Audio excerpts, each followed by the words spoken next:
think just after half time they grew. I think we had a couple of mistakes which gave them field position, and their scrum was strong, and they got a couple of penalties and also a try off that as well. So we knew it was going to be a tough day. They had a strong scrummaging side, but I think we showed great endeavour the whole game. But sadly they were just a little bit more powerful, for us. When we don't have our best players on show, to compete away from home, it's pretty difficult. Is that a deliberate policy? Is it about mixing and matching? Richie Gray was injured, Andy Powell was injured, Sam Tuatuk was injured, Dwayne Peel's injured. Your Henry Thomas, Alistair Dickinson, people that come into that squad as well, injured. Mark Jones injured. So we have quite a few bumps and bruises over the first 6 or 7 weeks. And the young boys that came in, I thought done exceptionally well, and in a great environment like here. And how will those injuries shape up for Friday night? Yeah, hopefully they'll all be. Well, some of them have been long-term ones. Henry Thomas is long-term, Dickinson, but Richie, Andy, and Sam should hopefully all be in contention for Friday. What's your assessment of where you are Europe-wise now? That's difficult. Anyone comes to any French teams, I'm sure. There's not been that many English teams won out of the top 4 or top 5 in France, and Montpellier have been around the top 4 and 6 the last 2 or 3 years, so it's a difficult challenge. Winning home matches are huge for us in Europe. We've done that last weekend, and we've come here and we've given a reasonable account of ourselves. We've just not had enough firepower to compete, and it got a bit messy and sloppy. And fair plays to Tranduk, he set up 2 great tries for him with a chip kick, and they finished him off. For the pool as a whole now?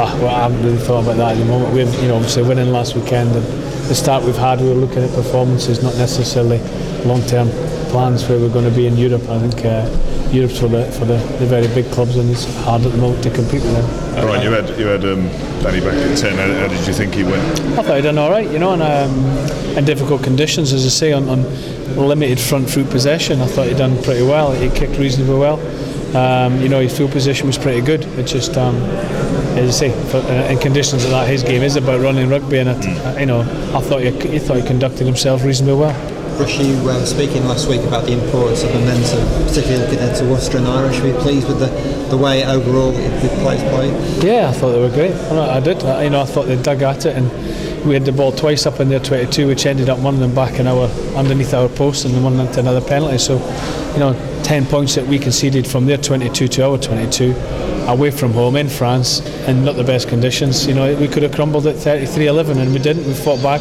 We got an opportunist try, of course we did, but they got a couple of lucky bounces today as well. So is Europe now almost incidental? I mean, Premiership survival and turning the Premiership around, so you've got to be your main focus. Oh yeah, it always has been our main focus. Europe, I said before, winning home matches in Europe is the big thing. If you can win your 3 home games, then great.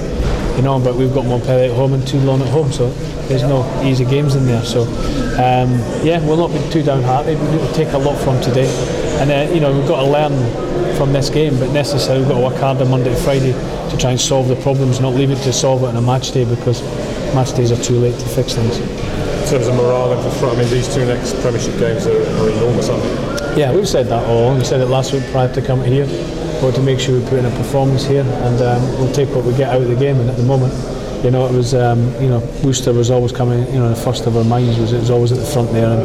But ultimately, the players have to play today and make sure they get through that match and make sure they don't embarrass themselves. And I don't think they did at all. Do you feel under any particular pressure yourself with the speculation about X, Y, and Z and things going on? Nah. Just resolves everything in this business now. I think the X, Y, and Z is John Mitchell, so it's easy for me to say because I don't have an issue with him. But my ego's not that big that I can't work with anyone. And if John Mitchell is going to come into this environment, then it's only the best thing for the club. It's the most important at the present moment. And the next 2 Premiership matches are massive for us, so we'll take one at a time. We've got Worcester, we travel back tomorrow, and we'll have a short turnaround. So we need to get our minds and focusing on the game, not on who's coaching, who's here, who's there. That's probably really the important part. The players need to know the direction, and we need to go hard. That's it for Friday. Right. Lovely. Any other bangs? Anything? Back's been a bit stiff, the chairs weren't comfy, but no, nothing major. I think obviously a lot of bumps and bruises, but nothing major. Brilliant. Lovely lad.